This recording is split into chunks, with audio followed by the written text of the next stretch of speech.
سب سے پہلی مسجد کون سی بنائی گئی؟ نبی کریم صلی اللہ علیہ وسلم نے فرمایا مسجد حرام مکہ مکرمہ میں جو واقع ہے۔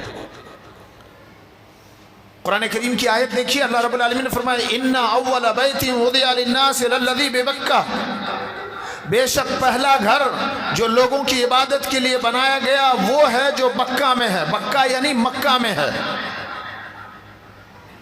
لوگوں کے لیے ہدایت ہے، پوری دنیا کے لوگوں کے لیے۔ اللہ کے نبی صلی اللہ علیہ وسلم سے پوچھا گیا پہلا گھر کون سا اللہ کا بنایا گیا دنیا کے اندر؟ نبی کریم صلی اللہ علیہ وسلم نے فرمایا مسجد حرام جو مکہ کے اندر موجود ہے۔ پھر صحابی رسول ابو ذر رضی اللہ تعالیٰ عنہ نے پوچھا اس کے بعد کون سی مسجد بنائی گئی؟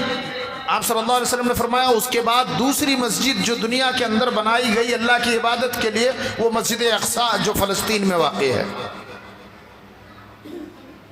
ابو ذر رضی اللہ تعالیٰ عنہ نے پوچھا یا رسول اللہ صلی اللہ علیہ وسلم مکہ کے اندر موجود مسجد حرام اور فلسطین کے اندر موجود مسجد اقصی دونوں کے بننے میں کتنے سال کا فاصلہ ہے؟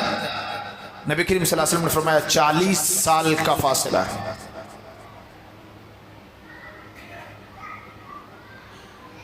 دنیا کے اندر دوسری سب سے اہم مسجد وقت کے اعتبار سے جو بنائی گئی وہ مسجد اقصی۔ فضیلت کے اعتبار سے دیکھیے نبی کریم صلی اللہ علیہ وسلم نے ارشاد فرمایا کہ سب سے زیادہ فضیلت مسجد حرام کی، جو شخص مسجد حرام میں ایک وقت نماز ادا کرے گا تو دنیا کے عام مسجدوں میں 1,00,000 وقت نماز ادا کرنے سے زیادہ فضیلت ہے۔ مسجد نبوی کے بارے میں نبی کریم صلی اللہ علیہ وسلم نے فرمایا مسجد نبوی جو مدینے کے اندر موجود ہے کہ جو مسجد نبوی میں ایک وقت کی نماز ادا کرے گا تو دنیا کے اندر عام مسجدوں میں نماز ادا کرنے کے مقابلے 1000 گنا زیادہ فضیلت ہے، زیادہ ثواب ہے۔ اور تیسرے نمبر پر مسجد اقصی کی فضیلت ہے۔ مسجد حرام، مسجد نبوی، اب مسجد اقصی کے بارے میں نبی صلی اللہ علیہ وسلم نے فرمایا کہ جو شخص مسجد اقصی میں ایک وقت کی نماز ادا کرے گا تو دنیا کے عام مسجدوں میں 500 گنا، یعنی دنیا کے عام مسجدوں میں نماز ادا کرنے کے مقابلے 500 گنا زیادہ ثواب اور اجر مسجد اقصی میں نماز ادا کرنے سے ملے گا۔ ایک اور حدیث کے اندر نبی کریم صلی اللہ علیہ وسلم نے فرمایا لا تسد الرحال الا 3 مساجد، ہم میں سے کسی کے لیے یہ جائز اور درست نہیں ہے کہ ساز و سامان لے کر کے کسی دوسری مسجد کے طرف سفر کریں نیکی کی غرض سے، ثواب کی نیت سے، سوائے 3 مسجدوں کے، مسجد حرام جو مکہ مکرمہ میں ہے، مسجد نبوی جو مدینہ میں ہے، اور مسجد اقصی جو فلسطین میں ہے۔ یہ 3 وہ مساجد ہیں جن مسجدوں کے طرف ہم اور آپ ساز و سامان کے ساتھ، سفر کی تیاری کے ساتھ، ثواب کی نیت سے سفر کر سکتے ہیں۔ بقیہ کسی مسجد کی طرف اس طرح سے سفر کرنے کی اجازت اور گنجائش نہیں ہے، چاہے وہ آگرہ ہو، چاہے وہ بابری ہو، چاہے وہ کسی بھی عرب ملک کے اندر کوئی مسجد واقع ہو، ان مسجدوں کے طرف ہم اور آپ ثواب کی نیت سے سفر نہیں کر سکتے۔ یہیں پر ایک مسئلہ بتا دوں، آپ کے محلے کی جو مسجد ہے اس مسجد کا آپ کے اوپر حق یہ ہے کہ آپ اس مسجد کو آباد رکھیں، اس مسجد میں نماز قائم کریں، اس مسجد میں اذان دیں، اس مسجد کے صفائی ستھرائی کا خیال کریں۔ ہمارے بعض کم پڑھے لکھے مسلمان متقی پرہیزگار لوگ کبھی کبھی کیا ہوتا ہے محلے کی مسجد میں نماز پڑھنے جاتے ہیں اور اس کے بعد ان کے مزاج میں کوئی ایسی حرکت، ایسی چیز آ جاتی ہے، فلاں صاحب تو ایسے ہیں، فلاں صاحب تو ایسا کہتے ہیں، امام صاحب ایسے ہیں، مؤذن صاحب ایسے ہیں، چلو میں یہ مسجد میں نماز نہیں پڑھوں گا۔ کہاں پڑھوں گا؟ وہ والی مسجد میں جا کے نماز پڑھوں گا۔ یہ آپ کے لیے جائز اور درست نہیں ہے۔ آپ اللہ کی نافرمانی کر رہے ہیں۔ آپ کے محلے کی مسجد کا آپ کے اوپر حق یہ ہے کہ آپ اس کو آباد رکھیں، اور آپ جیسے 2 4 6 10 20 لوگ اگر ایسے ہی کریں، محلے کی مسجد کو چھوڑ کر کے دور کی مسجد میں جا کے نماز ادا کریں گے تو پھر محلے کی مسجد ویران ہو جائے گی۔ اور کہاں نہیں ہوتا ہے، کچھ نہ کچھ وہ تو مسجد نبوی میں بھی ہوتا تھا۔ مسجد نبوی میں نبی کریم صلی اللہ علیہ وسلم موجود ہیں، صحابہ اکرام موجود ہیں، ایک بدو دیہاتی آئے اور مسجد نبوی کے کونے میں پیشاب کرنے لگے، صحابہ اکرام لپک پڑے، دوڑ پڑے کہ اس کو منع کیا جائے، ڈانٹا جائے، فٹکارا جائے۔ نبی کریم صلی اللہ علیہ وسلم فرمایا چھوڑ دو اسے۔ صحابہ اکرام رک گئے، اس نے پیشاب کر لیا، آپ نے بلایا، پیار سے، محبت سے، نرمی سے اسے تربیت دی، سمجھایا کہ یہ مسجد ہے، عبادت کی جگہ ہے، پیشاب کرنے کے لیے نہیں ہے، مسجد کو صاف رکھنا چاہیے۔ بات سمجھ میں آئی۔ آپ صلی اللہ علیہ وسلم نے صحابہ کرام سے کہا کہ اس کے اندر پانی بہا دو۔ غرض یہ ہے کہ جب ایک جگہ رہیں گے تو مزاج کے اندر تھوڑی بہت فرق رہے گا، لیکن اس کو ایڈجسٹ کرنا ہے۔ اللہ والے لوگ نرمی کرتے ہیں آپس میں مسلمانوں کے ساتھ۔ غرض بات دوسری طرف نہ چلی جائے، کہنے کا مطلب یہ کہ مسجد اقصیٰ کی فضیلت، مسجد اقصیٰ کا مقام اور مرتبہ بہت ہے۔ مسجد اقصیٰ رات کے مختصر سے حصے میں نبی کریم صلی اللہ علیہ وسلم نے سیر کیا اور اس کے بعد آسمان دنیا کی طرف گئے۔ آپ صلی اللہ علیہ وسلم ساتوں آسمان کے دربان سے ملے اور ساتوں آسمان میں الگ الگ نبیوں سے ملاقات ہوئی، بات چیت ہوئی، جنت کا سیر کیا، جہنم کا سیر کیا۔ اس کے بعد آپ صلی اللہ علیہ وسلم وہاں سے واپس آئے اور اس کے بعد واپس آئے، اتنا سب کچھ ہوا اور اس مختصر سے وقت میں پورے سفر کرنے کے بعد وہ جب واپس آئے تو آپ صلی اللہ علیہ وسلم کا بستر ویسے کا ویسے ہی گرم تھا، جیسے بستر پر کوئی سویا ہوا ہو، اٹھ کر کے استنجا وغیرہ کرنے کے لیے جائے اور دوبارہ آئے تو اتنے کم وقت میں بستر کے اندر گرمی اور حرارت رہتی ہے۔ غرض صبح ہوئی، آپ صلی اللہ علیہ وسلم فجر کی نماز پڑھائے، مسلمانوں سے، صحابہ اکرام سے آپ صلی اللہ علیہ وسلم نے اپنے سفر اسراء اور معراج کا واقعہ ذکر فرمایا۔ صحابہ اکرام ایمان والے، مسلمان ایمان والے، انہوں نے تسلیم کر لیا۔ کافر اور مشرک کو موقع مل گیا، خاص طور پر ابو جہل کو بڑا موقع ہاتھ لگا۔ ارے ایسا کیا ممکن ہے کہ کوئی مسجد حرام سے مسجد اقصیٰ جو فلسطین میں ہے 40 دن اور 40 رات لگتے ہیں، اگر کوئی سفر کرنا چاہے اونٹ سے، گھوڑے سے یا پیدل تو اتنا وقت لگے گا، 1 مہینے سے زائد کا وقت لگے گا۔ اور محمد کہہ رہے ہیں کہ ہم نے رات کے ایک مختصر سے حصے میں مسجد اقصیٰ گئے، پھر آسمان گئے اور جنت اور جہنم کا سیر کر کے واپس بھی آ گئے۔ یہ تو بات عقل کو آتی نہیں ہے، عقل اس بات کو ماننے کے لیے تیار نہیں۔ ابو جہل کو ایک موقع مل گیا،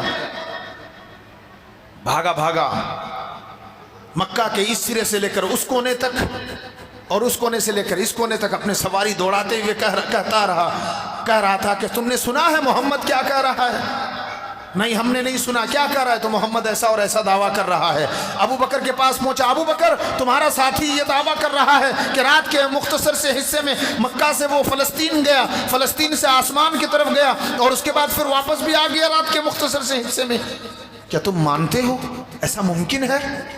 حضرت ابو بکر صدیق رضی اللہ تعالیٰ عنہ نے پورے اعتماد کے ساتھ 2 ٹوک لفظ میں کہا، اے ابو جہل سن، اگر تیری یہ بات سچی ہے اور میرے نبی نے اگر یہ بات کہی ہے تو میں اس بات کے اوپر ایمان لاتا ہوں، کیونکہ میرا نبی جھوٹ نہیں کہہ سکتا۔ وما ينطق عن الهوى ان هو الا وحی یوحى، نبی اپنی طرف سے کوئی بات نہیں کہتا، وہی کہتا ہے جو وحی الہی ہوتی ہے، اللہ کی طرف سے کہتا ہے، زبان کھولتا ہے تو وحی کی بنیاد پر کھولتا ہے۔